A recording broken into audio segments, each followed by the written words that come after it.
Good evening. I'm Damon Wilson. I'm the president and CEO of the National Endowment for Democracy.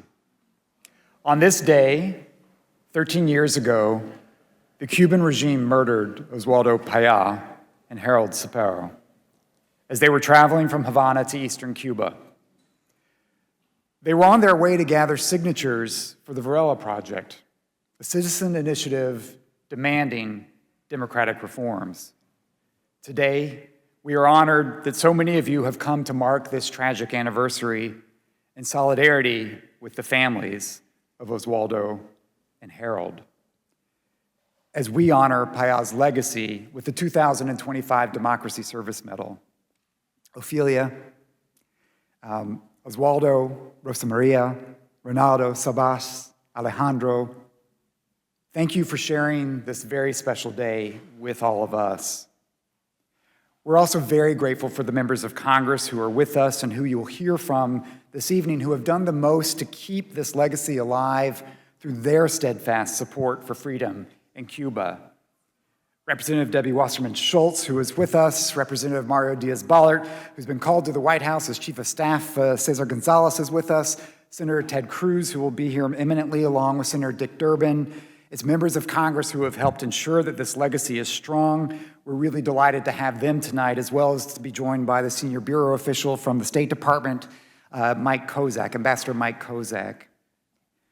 I also want to acknowledge we're here with many NED board members who are with us and who formally bestow this award annually. The Democracy Service Medal is NED's highest honor to an individual who has made an outsized contribution to the cause of freedom. And Oswaldo Payá belongs to the great champions of freedom of our time. We're also joined tonight by NED's founding president, Carl Gershman.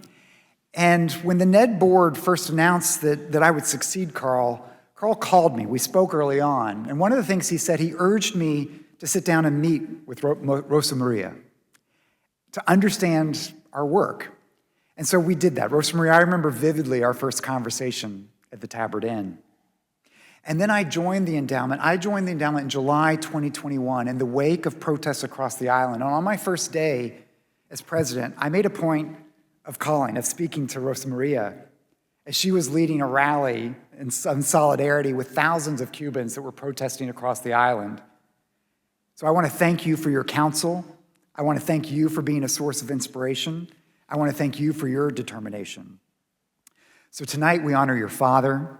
Ofelia, we honor your husband as a visionary believer in nonviolent civic action. David Hoffman, who is with us tonight as well, David, right there you are, he describes in his epic masterpiece, Give Me Liberty or Give Me Death, you must read this. He describes Payá as a principled outsider, as a devoted Catholic who championed a simple bedrock belief that rights are bestowed by God, not by the state. And David wrote that Payá showed, and the events of July 11th proved, that no state, no matter how dictatorial, can impose an idea forever. The quest for liberty runs free. And after nearly 70 years of authoritarian rule, the Cuban regime is facing an unprecedented convergence of internal collapse and external pressure.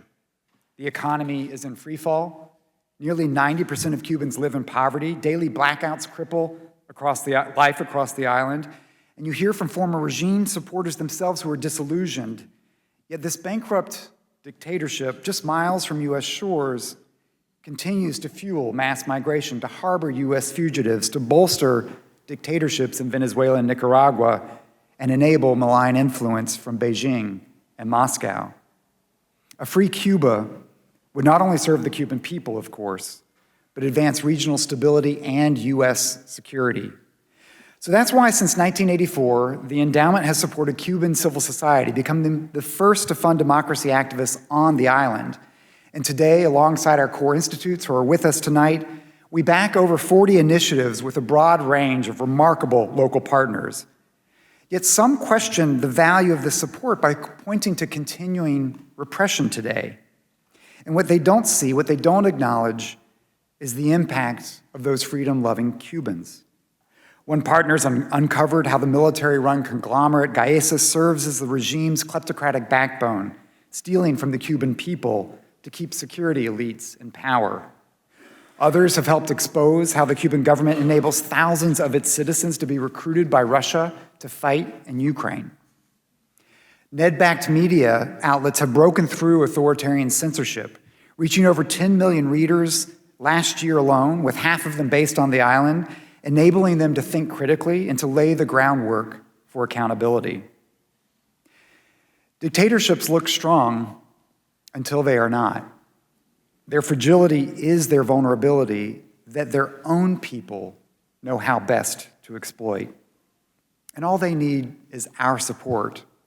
And that's what we collectively here do.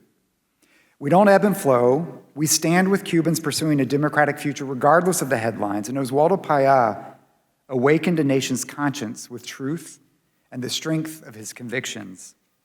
So honoring him tonight affirms all of our commitment to stand with the Cuban people until they are free. So we are so grateful for the congressional support that ensures that the American people will continue to stand by those who risk everything for the cause of liberty, including in Cuba. Thank you, and welcome to the Democracy Service Medal in honor of Oswaldo Payá. Thank you. Welcome to the podium, Senator Ted Cruz.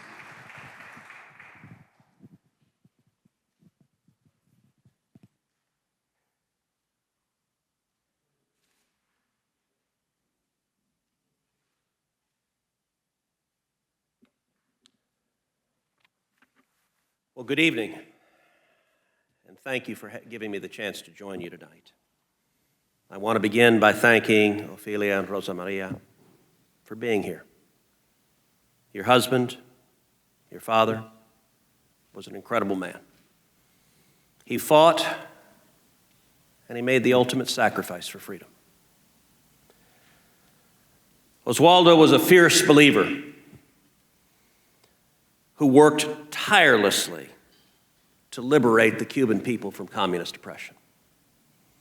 He had long been a thorn in the side of the Castros. As an aside, anytime you can annoy a communist, it is a good thing. He was the only person at school who refused to join the communist youth. He went on to found the Varela Project, which sought a referendum on Cuba's communist system.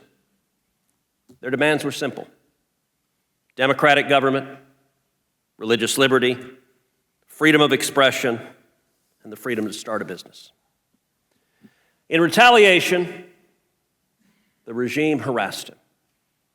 They arrested him repeatedly. And in 2012, they killed him. But in life and in death, they never succeeded in silencing his message. Growing up as a child, I heard stories from my father about life in Cuba that instilled in me from a very young age the desire to fight for change, to fight for truth, to fight for freedom. If you had asked me at 5, 6, 7 years old, what do you want to do in life? I would have told you, I want to defend freedom. That is a noble mission. And that was Oswaldo Payá's mission. The yearning for liberty, the courage to fight for it, is the Cuban way. I saw it in my family, in his family, and it's been passed down to the next generations.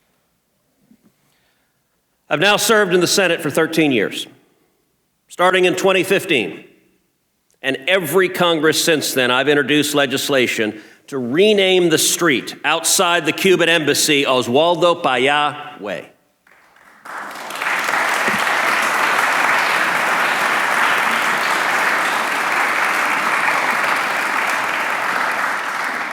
Renaming the street in front of the Cuban embassy would send a powerful message to the communist regime. And I will confess, the book of Ecclesiastes tells us there's nothing new under the sun. I did not originate this strategy. Rather, during the Cold War, President Reagan renamed the street in front of the Soviet embassy Sakharov Plaza after the famed human rights dissident in the Soviet Union. It was part of a broader strategy to shed light on the evil empire. My strategy is the same here. Some people may think a street name is not that big a deal. But think about it. If you change a street name, it means anyone who wants to write to the Cuban embassy will have to write down Oswaldo Payá's name. Or if you need to go there and you pull out your phone to look at the address, they will see his name. The Cuban regime every day will have to see, or even perhaps write, his name. There is power in saying his name. Oswaldo's legacy matters deeply to Cuba and to the United States. In the last Congress, the Senate passed my legislation to rename the street in front of the Cuban embassy 100-0. Unanimous bipartisan support. The last Congress, unfortunately, the House did not take it up before we adjourned. But it is my intention and my hope again to take it up in the Senate again, to pass it unanimously again, and this time I have confidence that my friends in the House, both Democrat and Republican, will stand up and do the right thing. Standing up to evil is always the right thing. And we will force the evil communist bastards who murdered Oswaldo Payá to say his name. Tonight we honor him, and we honor his legacy of freedom across the globe. Thank you.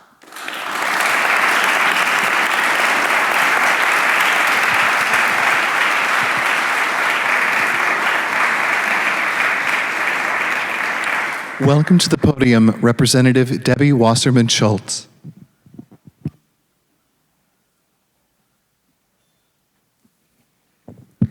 Buenos tardes, buenas noches. Thank you, everyone.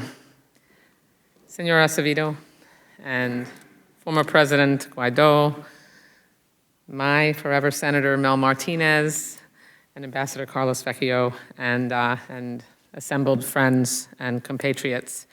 I want to thank Damon Wilson and the whole NED team for organizing this powerful tribute to Oswaldo Payá. And thank you for the indispensable work the endowment continues to do to defend democracy and amplify courageous voices across the globe, especially in places like Cuba, where authoritarian repression remains a daily reality. I'm honored to stand here as co-chair of the Congressional Cuba Democracy Caucus and as a co-founder of the Victims of Communism Caucus.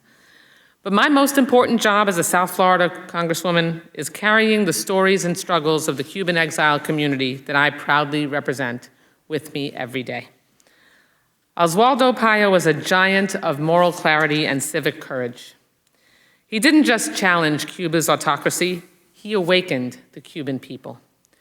Through Proyecto Varela, he dared to show that change could come not through violence, but through peaceful petition, through dignity, through the Constitution the regime so often ignored. He breathed life into resistance. And there's nothing that threatens despots more than a leader who they cannot villainize, who tells the whole truth. And because he represented a threat not just to the regime, but to the entire lie of the revolution, he paid the ultimate price. His death in 2012 was a tragedy and a crime for which justice has never truly been served. But Oswaldo's spirit lives on. It lives on in the brave political prisoners behind bars for speaking the truth. It lives on in the chants of Patria Vida, in the protests of July 11th, and in the hearts of millions of Cubans who have not given up hope for a better future. And it lives on in Rosa María Payá, his remarkable daughter and someone I am proud to call a dear friend. I've had the honor, you can clap for that. That deserves applause. He deserves applause. I've had the honor of working alongside Rosa María, who has become a force for human rights and democracy on the international stage. She brings her father's vision and her own to every forum she enters, and she refuses to let the world forget what was taken from her or from the Cuban people. Together, we have fought to uplift the stories of the persecuted and demanded accountability for their jailers. I've proudly advocated for the release of July 11 political prisoners like Luis Manuel Otero Alcantara and Michael Osorbo. I've urged Democratic and Republican administrations alike to make their freedom a priority, and I've helped lead bipartisan resolutions to condemn the regime's brutality and express unwavering solidarity with Cuba's democracy movement. But words are not enough. Solidarity must be matched with action. And that's where the National Endowment for Democracy plays such an essential role. Through its support for grassroots organizers, independent journalists, and digital freedom, NED offers a lifeline for the cause of freedom. It ensures that brave citizens resisting tyranny are not isolated.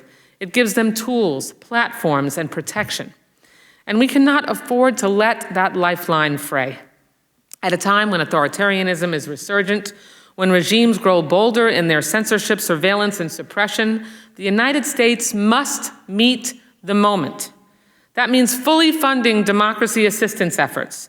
That means protecting NED and its core institutes from short-sighted cuts.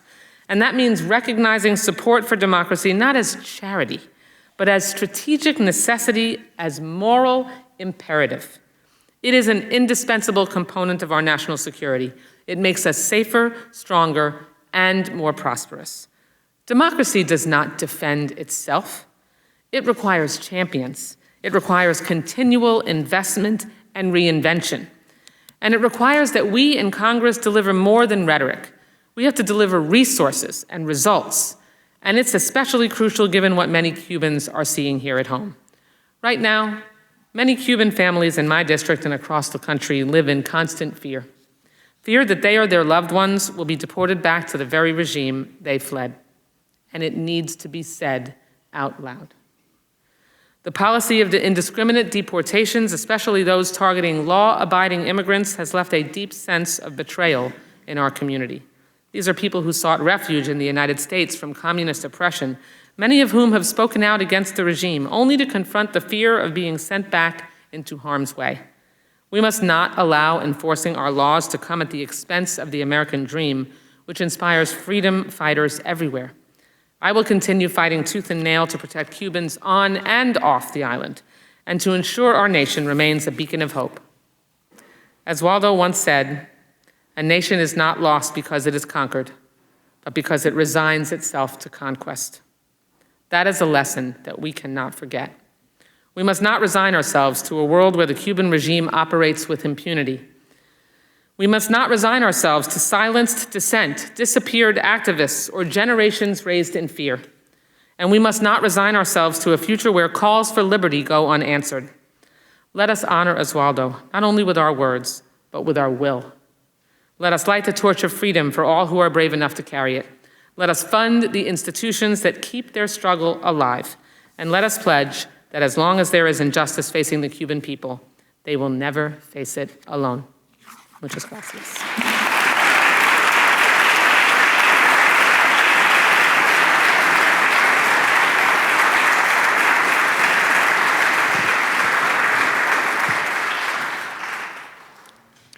Please welcome to the podium Cesar Gonzales, Congressman Díaz-Balart's Chief of Staff.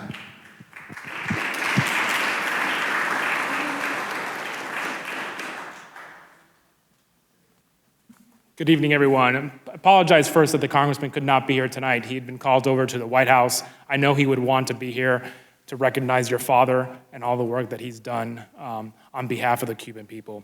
First of all, I want to thank NED, its chairman, Peter Roskam, who's an old friend.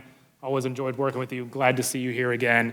Your CEO, Damon, where's Damon at? I miss Damon. Thank you again for all the work that you do, your staff does, to put democracy first, to strengthen democracies in countries. As someone whose family lost their country, I understand from the deep in my heart the work that you guys do and how important it is.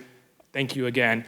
Carl, it's good to see you here as well. I do remember a few years ago when the chairman brought you into his office and told you that he had this crazy idea that he wanted to increase funding to NED to continue the work that you do and actually support it even more. Tomorrow, we're going to continue to do that. As you'll see, the National Security, State, and Foreign Relations Bill is going to increase funding, provide robust funding for NED once again.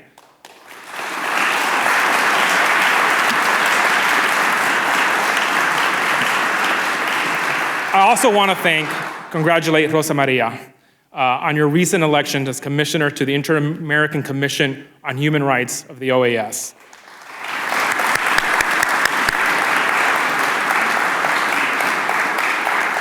She will be an effective advocate for religious freedom, human rights, and democracy. And personally, I can't wait to see you up there.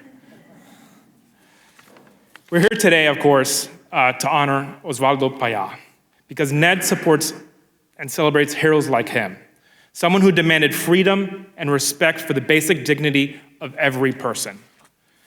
Mr. Payá should be here with us today if it wasn't for the brutal regime and what they did to him. It is unacceptable what they did, and we must remember his memory. So I'm glad we're here to award him this, to give him this award, and we must continue to work his work to pave way for freedom for the Cuban people. We've lost too many people like him. Orlando Zapata Tamayo, Laura Polan, Pedro Luis Butel, Juan Wilfredo Soto Garcia, Harold Cepero, and today, as we sit here, many more languish, just like José Daniel Ferrer, Miguel Osborro Castillo Perez, Luis Manuel Otero, and Felix Navarro. So join me today in honoring this courageous Cuban leader who, although he lost his life 13 years ago, continues to inspire us every day to grow for Cuba's freedom. Thank you again, Damon and Rosa María, for everything you continue to do today on your father's behalf.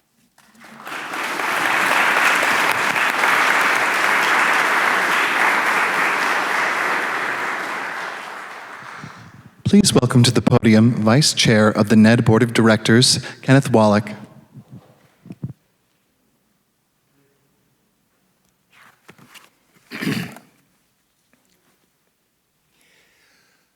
Oswaldo Payá was a Cuban patriot. He sought, welcomed, and even demanded international support for his democratic mission. But he was fiercely independent. He was willing to accept the idea of corporate engagement in Cuba, but always warned company executives not to deal with the regime on the backs of the island's Democrats. During his Washington visit in January 2003, Oswaldo was asked repeatedly his position on the U.S. boycott of Cuba. He did not want to be caught in a political trap, and he refused to be pigeonholed. There are those, he said, who would argue that the boycott would bring democracy to Cuba. That clearly has not happened. There are others, he said, who contend that lifting the boycott will lead to democratic reforms. That, too, he predicted, would unlikely come to pass. But both sides of this debate, Payá said, had one thing in common: a belief that political change on the island would somehow come through Washington. I am here, he said, to declare proudly that change will come from the Cuban people. He was able to travel abroad in 2003, but was never allowed to leave the island again, unless he were to accept an offer to go into exile, an offer he refused. With a quiet strength grounded in his faith, Oswaldo was soft-spoken, humble, and kind. But he was fearless. And if truth be told, he was at times stubborn, even when dealing with his friends and Democratic colleagues. He would never compromise his principles. For me, to be in his presence was almost a spiritual experience. Early in his life, Payá refused to join the Communist League and was sentenced to 3 years at a labor camp for his beliefs. But he continued to advocate peacefully for political change and to engage others in that struggle. Payá's Varela project mobilized tens of thousands of Cuban citizens across the island to sign a petition calling for political and economic freedoms. In presenting Payá with the National Democratic Institute's Democracy Award in 2002, Madeleine Albright said that he personified the truth of democracy, that it can be advanced by courageous individuals acting on a vision and a dream. While other courageous dissidents in Cuba also spoke of freedom and political change, they were, by and large, lone voices who were easier targets of the regime. But Payá created a movement larger than himself. That is why he was such a threat to communist rule, and why the regime, during a large-scale crackdown known as the Black Spring, arrested key Varela Project organizers and eventually took Oswaldo's life. Payá was nominated for the Nobel Peace Prize on multiple occasions, including by his close friend, Václav Havel. He received the Sakharov Prize for Freedom of Thought from the European Parliament in 2002. But Payá also faced critics, even among some advocates of Cuban democracy, who misunderstood his initiative. They believed wrongly that the Varela Project was somehow legitimizing Cuba's communist constitution by its use of a provision requiring the National Assembly to consider initiatives that were signed by at least 10,000 citizens. The provision, surprisingly, was held over from the country's democratic constitution of 1940. The critics did not understand that Payá saw a technically legal petition drive as a means to break a sense of fear among ordinary Cubans, and in the process, to delegitimize communist rule. In doing so, he was inspired by the democratic opposition in Chile that 10 years earlier had decided to play by the dictator's rules in order to weaken and ultimately defeat the military junta. Payá wanted to learn more from that historic effort. It was then that Oswaldo asked me to introduce him to the coordinator of the Chilean campaign that defeated Pinochet in the 1988 plebiscite. It was 20 years ago, last April, that Genaro Arriagada and I, along with our wives, traveled together to Havana to spend time with the Payá family and the Varela Project organizers. It was an act of democratic solidarity that I will never forget. It was also an opportunity to witness the bravery of Ofelia and the pride Oswaldo instilled in their 3 children, Rosa María, Oswaldito, and Ronaldo. And looking back at our time with the Payás, we now can see how a then 16-year-old Rosa María, under tragic circumstances, became the standard bearer of her father's legacy. Payá would frequently remind us that the human desire for freedom is universal. He exposed the fiction that democracy can only grow in certain latitudes and longitudes, and the falsehood that liberty must be preceded by prosperity, like frosting by a cake. There is little doubt that the name Payá will be remembered as a founding father of a free and democratic Cuba. On this day of remembrance, this award is our testimonial to Payá's work, to his vision and his dream. Thank you.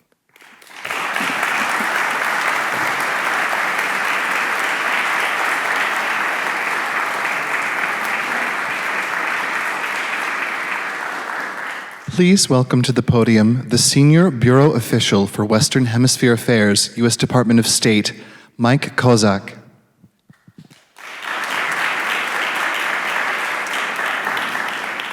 Well, thank you, and thank you for asking me to speak tonight.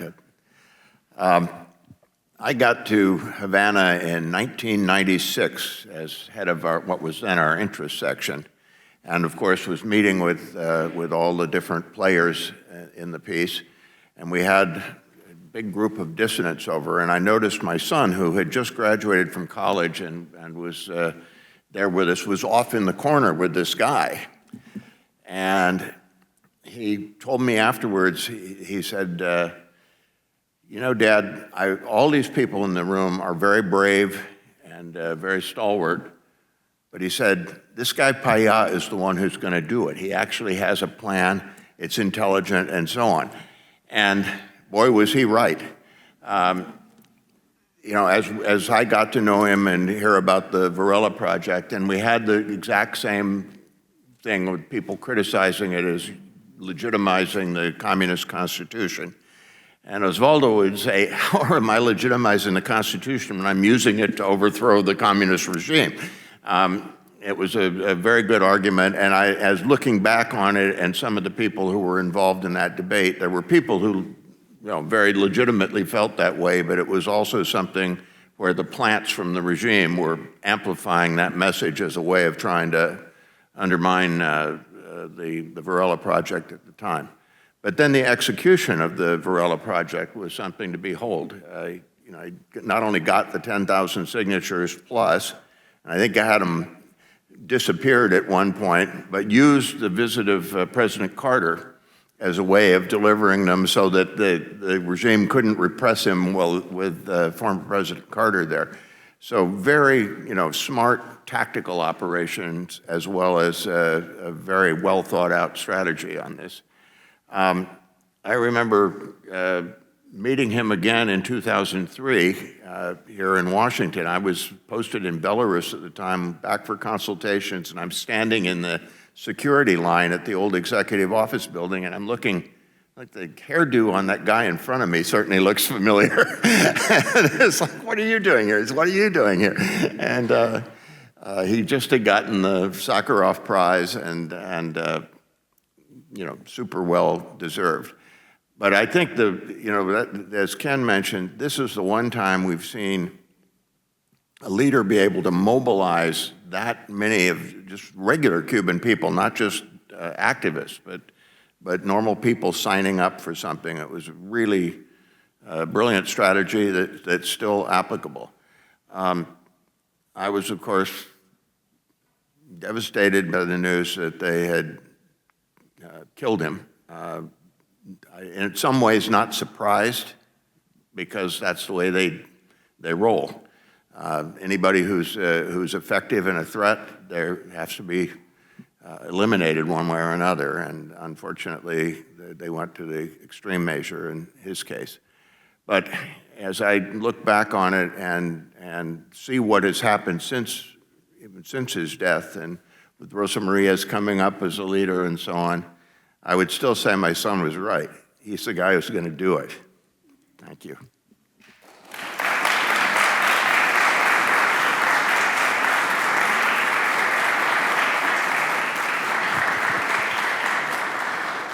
Welcome to the podium, NED board member Mel Martinez.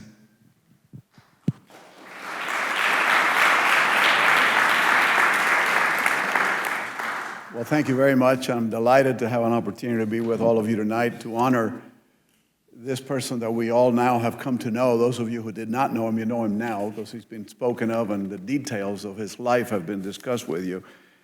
I too had an opportunity on that same day that you saw him entering the security line, Mike, at EOB to meet Oswaldo Payá.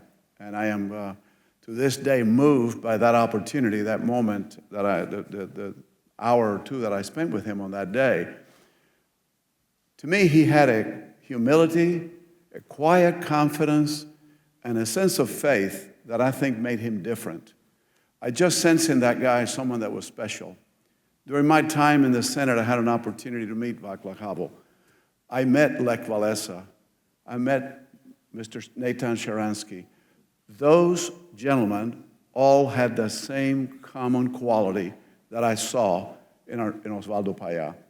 It was that sense of knowing where they were going, regardless of what was in front of them, regardless of the fear that might have been instilled upon them. Let me not repeat a lot of what already has been said, but I want to touch on something that I think was so significant. I lived under the Castro regime for a few young years in my life, and I know the fear that they instilled in people. It was just a fear that I know gripped my father as he even tried to get me out of the country, doing it in secret means because of the fear of the horrible repression of that brutal government.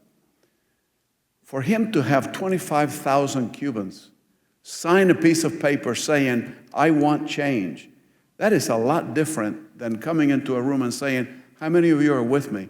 No, they were putting their name on the line. That meant a lot more than just a piece of paper with their name on it. That meant the possibility of repression, the possibility of jail time, the possibility that your child could not go to college, the possibility that your job might be in jeopardy. That is the kind of courage that he instilled in people, the kind of confidence that he gave them to take that step, to sign that petition. Simple request: free elections, the opportunity to speak freely. And you know what I thought was so interesting? The opportunity to start a business. He was a free enterprise guy. He had lived all his life under communism, but he understood the freeing importance of that opportunity to live freely by economic means. It was tragic that his life ended so brutally and so suddenly, but what has not ended was his vision. His vision lives on, and it has lived on in a number of other young people who over the years have taken his vision and enacted it in different ways. Oswaldo was with us before internet, but there are young people in Cuba today using the internet, asking for the very same things that he was asking. Those people today are gaining currency. The protests in Cuba are more and more all the time. To those of us who have been in exile, in government, in and out, trying to make a difference, trying to change the regime, working with Congressman Díaz-Balart, Congresswoman Wasserman Schultz, with President Bush, with Secretary of State Powell, with Secretary Rice, all of these folks that I had the great privilege to work with, we were all of a mind that we needed to make a change in Cuba and that it was possible. Today, that moment may be closer than ever, not because of what we're doing here, but because of their own collapse, their own inability to govern, and the Cuban people's continuing desire for freedom, for opportunity, and for a life that is different than what they've known all of their lives. So I am incredibly honored to Ofelia, Rosa María, the whole Payá family, to join you tonight as we honor your brave husband. His legacy lives on. His ideas, the flame of freedom he instilled in the Cuban people, those 25,000 have been repeated by many more. Just think, any one of those families, everyone in that family would have signed that petition today. So thank you for your courage, for your continuing of the fight. And I know that the dream of freedom for the people of Cuba is closer today than it's ever been. Thank you.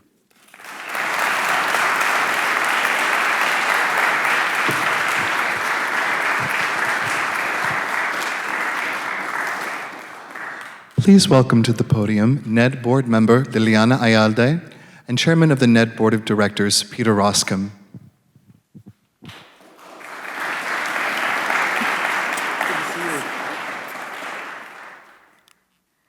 Well, I want to start by thanking Mel, Ken, and Mike for those very inspiring words and personal experiences.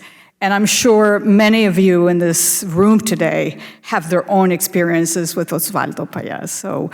But it would take us the entire program. So we're going to move and shift to the actual tribute that we have today, which is to the award.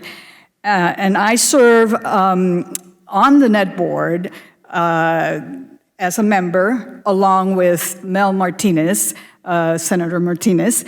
We're both passionate about Latin America, so we try to provide our insights to the board work on the region. So that's what brings me here today, as well as an admiration for Oswaldo Payá and what he's done.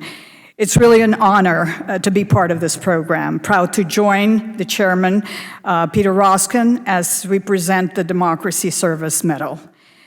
I'd like to recognize the presence of members of Congress, other members of the board, of the NED board, our many partners and friends from the Cuban American community, members of the diplomatic corps, civil society, and many more, the press. Your presence here reaffirms the strength of bipartisan support for freedom, democracy, and human rights around the world. The Democracy Service Medal is one of NED's highest honors. Since it was first awarded in 1999, this medal has recognized extraordinary individuals whose courage and leadership have advanced freedom around the world. Past recipients includes people like Lech Walesa, Dalai Lama, President Tsai Ing-wen from Taiwan, Bishop Silvio Jose Baez Ortega from Nicaragua, Emerita Nancy Pelosi, Republican Senate Leader Mitch McConnell, individuals who, like Oswaldo Payá, stood firm in the face of tyranny and inspired others to do the same. Tonight we come together not just to honor a man, but to honor a movement, a true legacy of moral courage that continues to resonate today. As you heard from all the tributes that came before me, Oswaldo Payá stood fearlessly against the machinery of the dictatorship with nothing more than his voice, his convictions, and his deep belief in the dignity of every Cuban citizen. He dared to imagine a different Cuba and helped thousands of others imagine it too.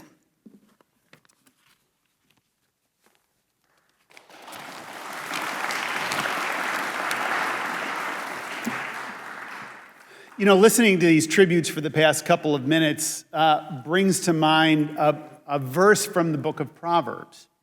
A good name is more desirable than great riches, and favor is better than silver and gold. I think tonight, every heart is quickened by hearing the testimonial of your father and your husband. There is an incredible brightness that has come out of this grievous loss. And I never met him, but I feel like I know him. And the legacy is something that we are hungry for. We want this. We need this. And we in this country and around the world long for it. So there's a real joy amidst real darkness. And we've not walked the journey that you've walked, but we're the beneficiaries of the journey that you've walked. And we're here to honor your husband and to honor your father and to honor the legacy and to know that he's part of a whole constellation of people who have stood up over decades and decades and decades of oppression. So what an honor it is for me to join with the colleagues on the NED board from whom you've already heard, and also tonight, Dayton Ogden is here, and Dan Freed, and Juan Zarate, and Alyssa Ayers. All of us are united in making this award. So the medal is being accepted on Oswaldo's behalf by Rosa María and Ofelia. And I want to ask them in a minute to come up. And we also remember Harold Cepero, the courageous young activist who died alongside Oswaldo and who Ned recognized the year after his death. And we're especially honored to be joined tonight by his father, Sabas Cepero, whose presence reminds us of the families who bear the pain of repression and yet never let that pain silence the cause of freedom. So on behalf of the NED Board of Directors, could we welcome you two to the stage to say a few words, please?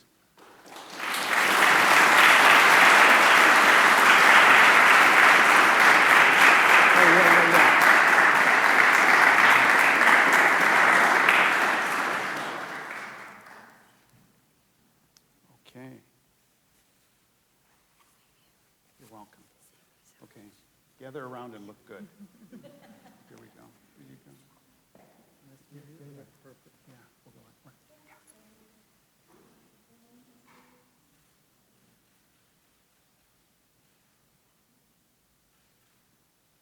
And will other members of the board, the members of the family, and also any remaining members of Congress, please come forward for a group photo. Thank you.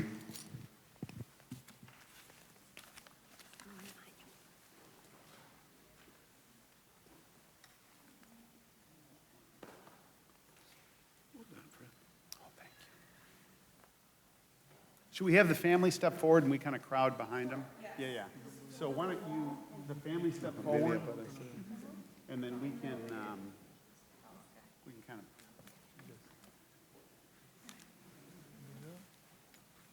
Okay, here we are.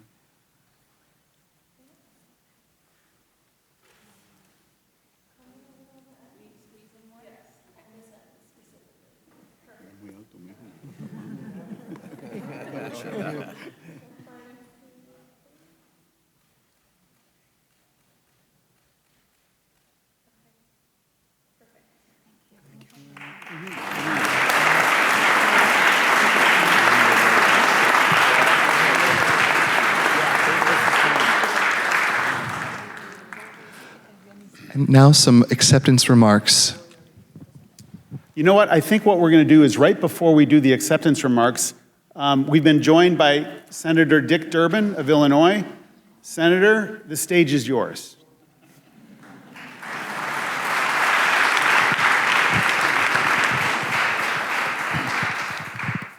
Thanks to the National Endowment for Democracy for bringing us together for this historic occasion, for hosting this event. I want to thank you for the introduction.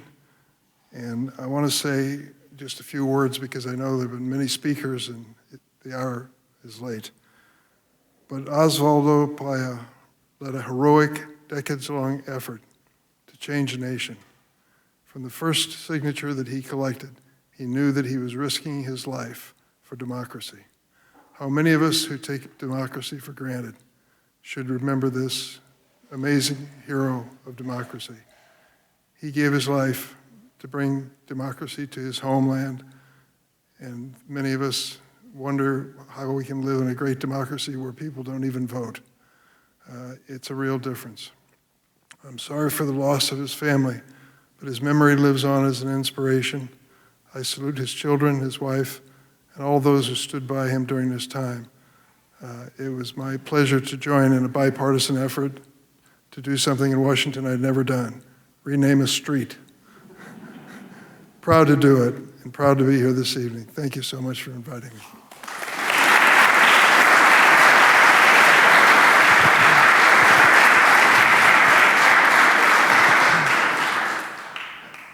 Welcome Rosa María Payá and Ofelia Acevedo.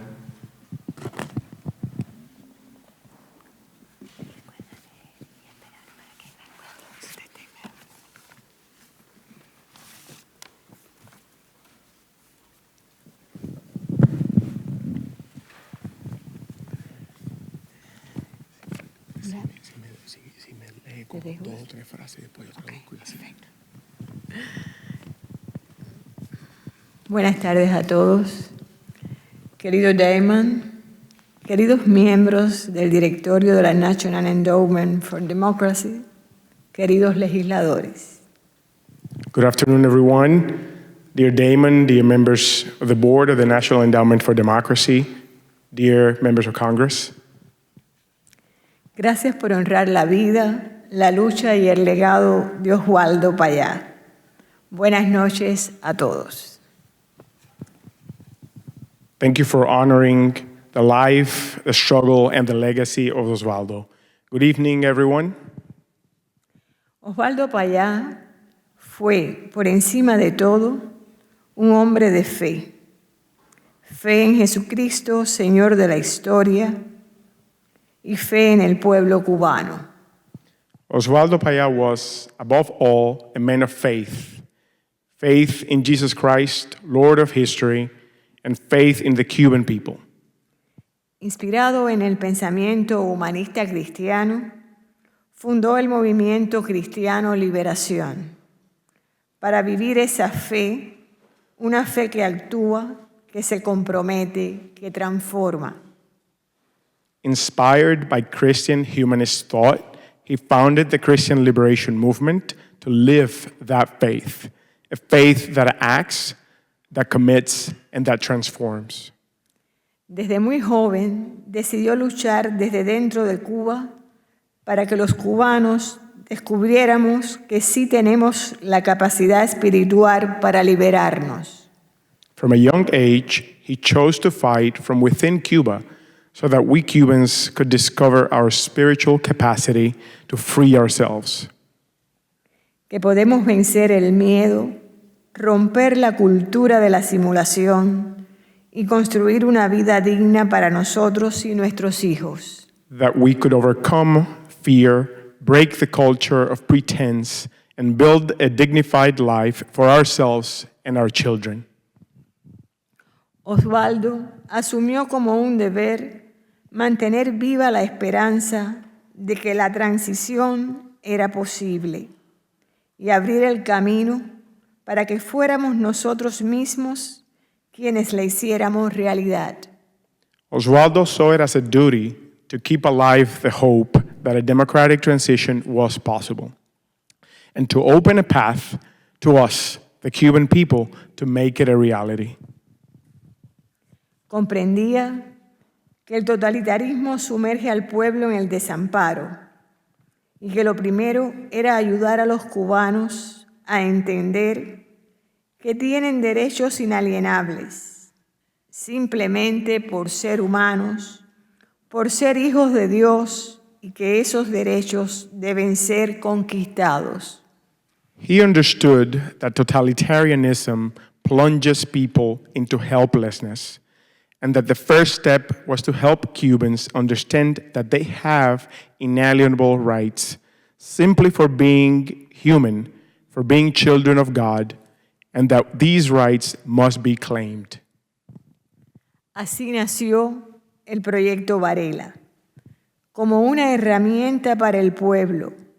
Cuando la gente lo leía, decía, esto es lo que queremos. La respuesta del régimen fue feroz. Pero algo quedó claro. Ese es el camino del pueblo, el que empieza por conquistar los derechos. This is how the Varela Project was born, as a tool for the people. When people read it, they said, this is what we want. The regime's response was brutal. But one thing became clear. That is the people's path, the one that begin reclaiming their rights. Desde el Movimiento Cristiano Liberación y junto a líderes de la oposición democrática, Oswaldo impulsó una transición pacífica.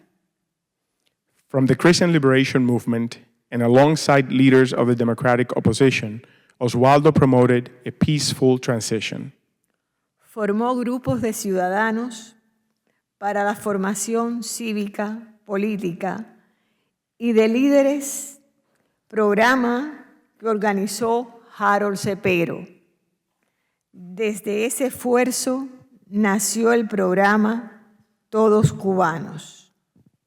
He formed citizen groups for civic and political education and a leadership program where Harold Cepero came from, and the program All Cubans, or Todos Cubanos.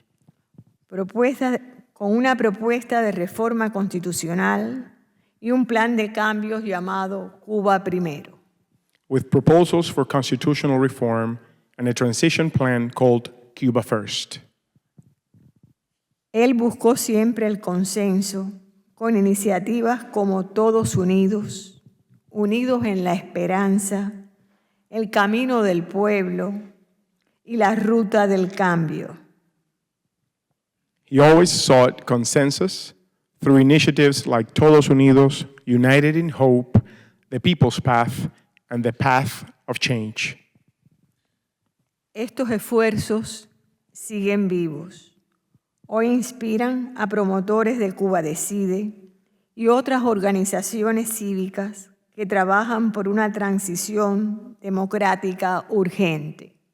These efforts are still alive. Today, they inspire advocates of Cuba Decide and many civic organizations working toward an urgent democratic transition.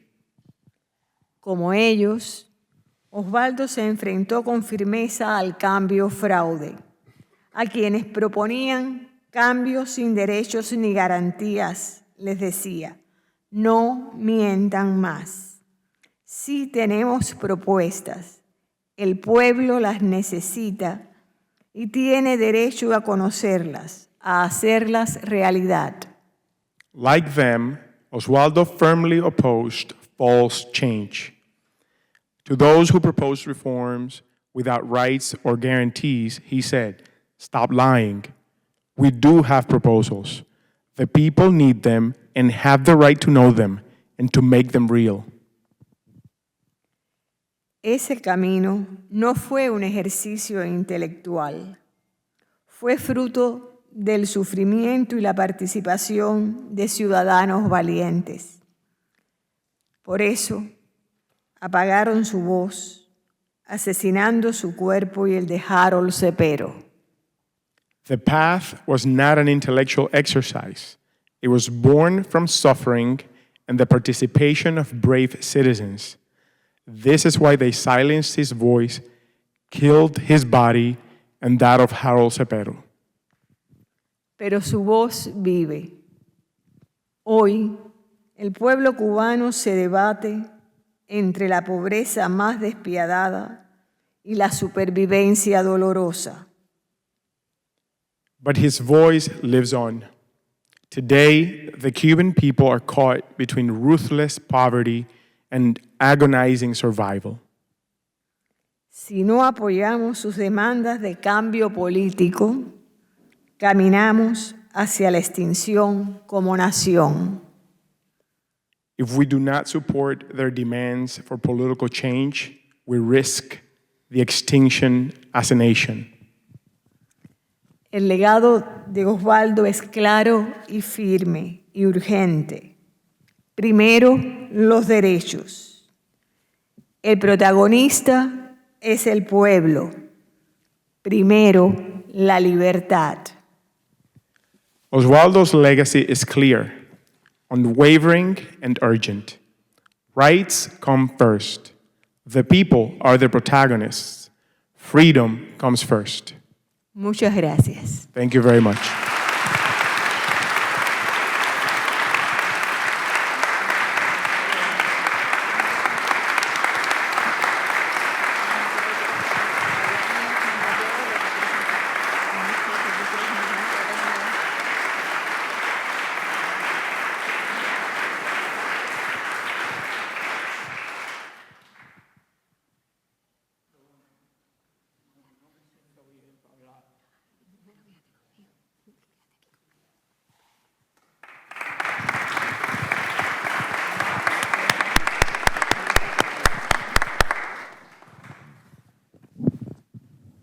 Dear friends, queridos amigos, muchas gracias por honrar la memoria y el legado de mi padre y de Harold Cepero. Thank you so much, Damon. Thank you so much, Carl. Thank you so much to the whole board of the National Endowment for Democracy for this opportunity, for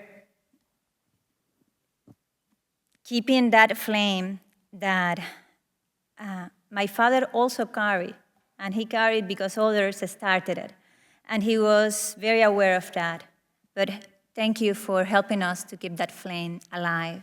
That flame burned Cuba in July 2021, and Cuba will burn again. with the flame of freedom. Of that, I'm sure. Thank you to all the friends of my father that are here today. Many of them we met maybe for a couple of hours in Havana. Some of them never actually met my father in person, but my father felt your friendship. And today is a testament of that. Thank you for honoring the life, the struggle, and the legacy of Oswaldo Payá. And let me begin with his own words, which capture the essence of his mission. He said, "Let us work and fight with faith, and may we be moved by love for the people, which is also love for our neighbor. Not only is there still time, but this is the time, our time, the time for the people to rise to every challenge. We will turn this landscape of shadows and uncertainty into a path of light and hope." My father's fight was a deeply human project, a project inspired by faith, rooted in nonviolence, and centered on the dignity of the human person. He believed, and I quote, "This project is a path to fraternity. It affirms the dignity and freedom of individuals and peoples, the rights of all human beings, economic freedom, solidarity, democracy, and peace.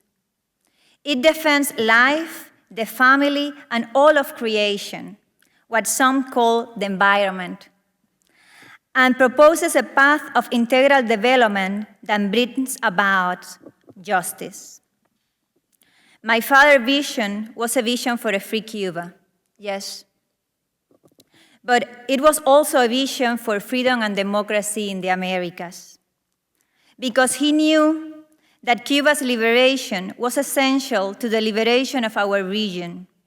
He understood that that wall of oppression built in Havana cast its shadows across Caracas, Managua, and beyond. That struggle is still alive today. It lives in prison cells where men like Félix Navarro and José Daniel Ferrer continues my father's work, paying for it with their own freedom. There are more than 1,000 political prisoners today in Cuba. Around 700 of them peaceful protesters that went to the streets one day demanding freedom. That legacy lives in the courage of young people like Sailí Navarro, my friend, 3 years in prison just for getting to the police station and ask for those that disappeared the night before. That legacy lives in the memory of Manuel de Jesus Guillén. Manuel de Jesus was a young man that was beaten to death in prison last November by the guards that were supposed to protect him. And it lives in the legacy of Harold Cepero. Y estoy muy feliz de que estés con nosotros hoy, Sabas. Sabas Cepero, su papá. Harold was the best friend.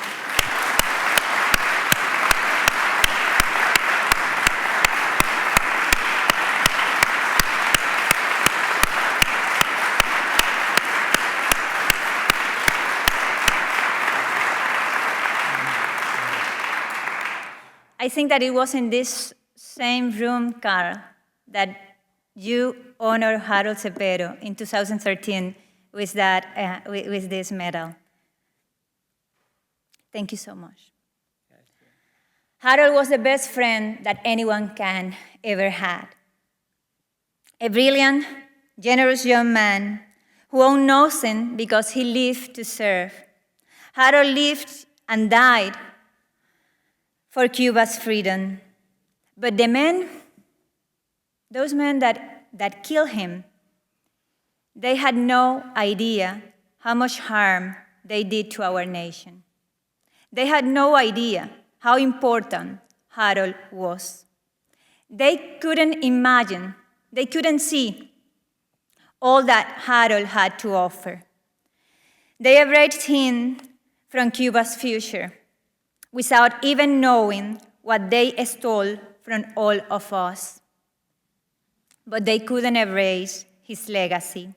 They couldn't erase Harold's love. Because that legacy lived on also through the Varela Project, a civic initiative that, as my father explained, was about actually two liberations. The first, a legal tool for the people to demand rights and through them change the system. The second, and probably the more important one, was the personal liberation of every Cuban who signed that petition. And in doing so, told the regime, you will no longer dominate me through fear. It is from those thousands of acts of personal freedom that national liberation will come. And that liberation has already begun. We've seen it in the streets of Cuba. We saw it in the church in El Cerro at my father's funeral, when the people raised their hands in the shape of L from libertad, from liberty. We saw it on July 11, when hundreds of thousands of Cubans flooded the streets with the same L from libertad. And today, that L is not longer just Cuban. It belongs to Venezuela, to Nicaragua, to the whole Latin America. And it is the sign of liberation, the sign of the movement of my father that began in El Cerro. Today, Cuba, or more specifically, the Cuban regime is on the brink of collapse. And that brings a great opportunity for the Cuban people, but it also brings a great deal of suffering. There are not power in the houses. The most part of the families has access to electricity 2, maybe 4 hours a day. Cuban has no access to medicines or food. The most part of the families don't know what they're gonna eat tonight. Repression is brutal, not only against political prisoners, but against anyone that dares to speak their mind. And despite misery, despite repression, despite the forced exile imposed on millions of Cubans, the Cuban people are still demanding freedom and protesting in the streets, because we are convinced that the only way out of the crisis is to get rid of the dictatorship. At Cuba Decide, we don't just continue the core idea of the Varela Project, which is that rights come first, and the people must reclaim the power to decide through a national vote. We also work side by side with dozens of civic and opposition organizations in spaces like Pasos de Cambio. Many of my friends, my brothers in the fight, our colleagues from civic organizations and opposition are here today, and I really appreciate your presence in this room. Thank you so much. We work to coordinate a peaceful, possible transition using the roadmaps and the frameworks laid out by my fathers and by many other Cubans on the island and in exile. So today, I want everyone to hear this clearly. Cuban civic organizations and the Cuban people are ready for change. We have a plan. We are able to do it.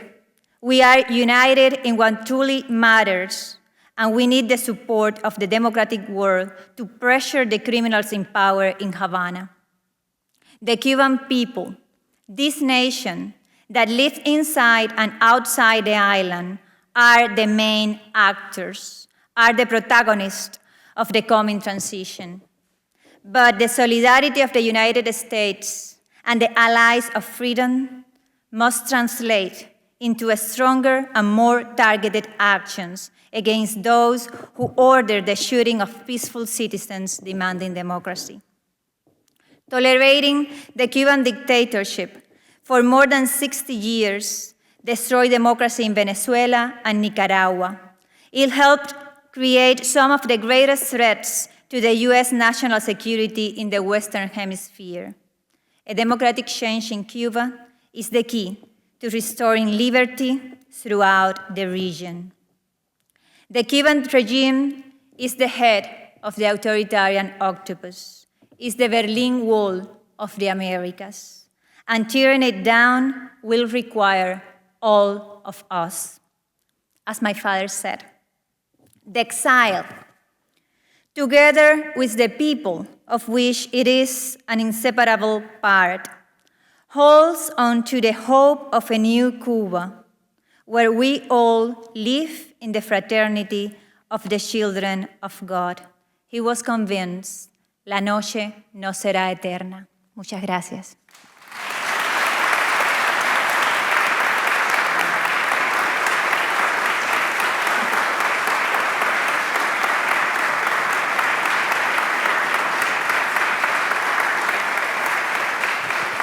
Please welcome back to the podium David Wilson, President and CEO of NED.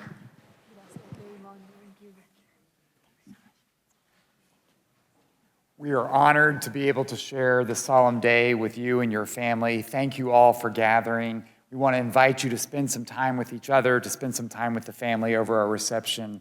We feel the joy, as our chairman said, in your father's legacy and your husband's legacy.